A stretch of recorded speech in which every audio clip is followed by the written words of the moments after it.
दोस्तों दिल्ली के एक हॉस्पिटल से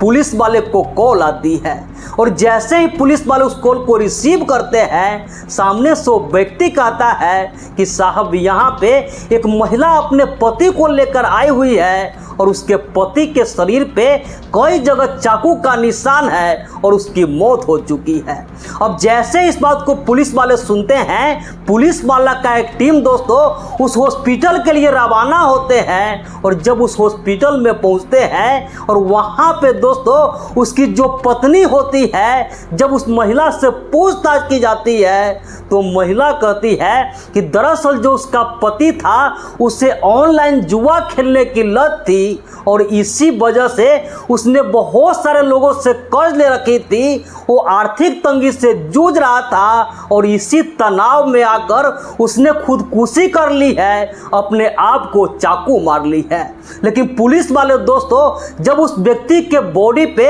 उस जख्म को देखते हैं तो जिस तरीके का दोस्तों उसके शरीर पर वो जो घाव था, इससे पुलिस वाले को कुछ ठीक नहीं लगता है, पुलिस वाले को शक होता है। और इसके बाद दोस्तों उस व्यक्ति के बॉडी को पोस्टमार्टम करवाते हैं और फिर दोस्तों पोस्टमार्टम में जो रिपोर्ट आता है और इसके बाद दोस्तों पुलिस वाले जब उस महिला का फोन वगैरह खंगालते हैं तो फिर उसके फोन के सर्च हिस्ट्री से जिस तरीके के घटनाक्रम का खुलासा होता है, वाकई में दोस्तों आप भी जब इस पूरे घटना की कहानी सुनेंगे तो आपके भी पैरों के नीचे से जमीन खिसक जाएगी। आप भी ये सोचने पे मजबूर हो जाएंगे कि कैसे उस महिला के हवस ने उसके अपने ही पति का जान ले ली। नमस्कार, प्रणाम, मैं सर्वेश राज। आज की इस घटना की कहानी शुरू करूं इससे पहले आपसे एक छोटी सी गुजारिश है, आप प्लीज वीडियो को लाइक कर दीजिए, चैनल को सब्सक्राइब कर लीजिए और यदि आप फेसबुक पर देख रहे हैं तो प्लीज मेरे इस पेज को फॉलो कर लीजिए ताकि मेरा हौसला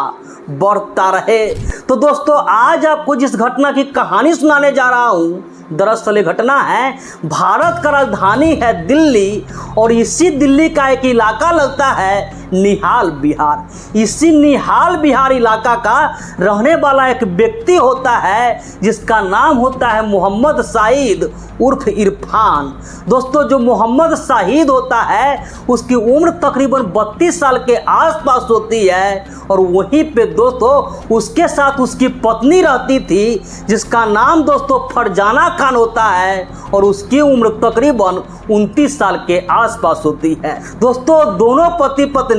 मुख्य रूप से उत्तर प्रदेश के जिला बरेली का रहने वाला होता है, लेकिन काफी दिनों से वो दोनों दिल्ली में ही रहा करते थे। वहां पे दोस्तों वो जो व्यक्ति था मोहम्मद शाहिद वहीं पे काम धंधा करता था और वहां बड़े ही आराम से उसकी पत्नी जो फरजाना थी उसके साथ अपना जिंदगी जी रहा था, उसके साथ अपना समय बिता रहा था। लेकिन 20 जुलाई 2025 के दिन संडे का दिन होता है दोस्तों और उस दिन जो फरजाना होती है वो अपने पति के एक भाई को सूचना देती है कि उसका जो पति है शाहिद वो खुदकुशी कर ली है, वो अपने आप को चाकू मार ली है। और जैसे इस बात को दोस्तों उस शाहिद का भाई सुनता है तुरंत उसे वहां से एक अस्पताल है संजय गांधी अस्पताल, उस अस्पताल में लेकर पहुंचते हैं। लेकिन वहां का जो दोस्तों जो डॉक्टर होता है जब उस मोहम्मद शाहिद का जांच वगैरह करते हैं तो पता चलता है कि उसकी मौत हो चुकी है, वो इस दुनिया को छोड़कर जा चुका है। और उसी हॉस्पिटल से दोस्तों पुलिस वाले को फोन कर दी जाती है क्योंकि जिस तरीके से दोस्तों उसके बॉडी पे जो जख्म था, जिस तरीके का घाव था, उस हॉस्पिटल का जो स्टाफ होता है उससे शक होने लगता है। अब जैसे ही पुलिस वालों को कहता है कि साहब यहाँ पे एक महिला आई हुई है, अपने पति को साथ में लेकर आई हुई है और उसका जो पति है उसके शरीर पे कई जगह चाकू का निशान है और उसकी मौत हो चुकी है। अब जैसे इस बात को दोस्तों पुलिस वाले सुनते हैं पुलिस वाले का एक टीम होते हैं, तुरंत ही उस हॉस्पिटल के लिए रवाना होते हैं। और जब उस हॉस्पिटल में पहुंचते हैं तो उसकी पत्नी जो फरजाना होती है उससे पूछताछ करते हैं। तो उसकी पत्नी कहती है कि जो उसका पति था उससे ऑनलाइन सट्टे लगाता था, उसे ऑनलाइन जुआ खेलने की लत थी और इसी वजह से उसने बहुत सारे लोगों से कर्ज ले रखी थी। उसका जो परिवार है वो पूरे तरीके से कर्ज में डूब चुका था और वो आर्थिक तंगी से जूझ रहा था और इसी तनाव में आकर उसने खुदकुशी कर ली है, वो अपने आप को चाकू मार ली है। लेकिन पुलिस वाले दोस्तों जब उस व्यक्ति के बॉडी पे जो जख्म होता है 3 जगह दोस्तों गहरा जख्म था और उस जख्म के देखने से अब जो पुलिस वाले होते हैं उसे कुछ ठीक नहीं लगता है। पुलिस वाले फौरन ही उसके बॉडी को कब्जे में लेते हैं और उसका पोस्टमार्टम करवाते हैं और उसके ठीक अगले दिन यानी कि सोमवार के दिन दोस्तों 21 जुलाई 2025 के दिन जब पोस्टमार्टम रिपोर्ट आती है तो उस रिपोर्ट से क्लियर हो जाता है कि जिस तरीके का उसके शरीर पर जो घाव था कोई भी इंसान खुद पे इस तरीके से हमला नहीं कर सकता है। अब पोस्टमार्टम रिपोर्ट से दोस्तों पुलिस वाले को साफ साफ क्लियर हो जाता है कि उस पे जो चाकू मारी गई है उसके सामने से उस पे वार हुआ है। अब पुलिस वाले दोस्तों इसमें कत्ल करने का केस दर्ज करते हैं और फिर दोस्तों अब जो उसकी पत्नी होती है जो फरजाना होती है उसका फ़ोन वगैरह मांगते हैं और उसके फ़ोन को दोस्तों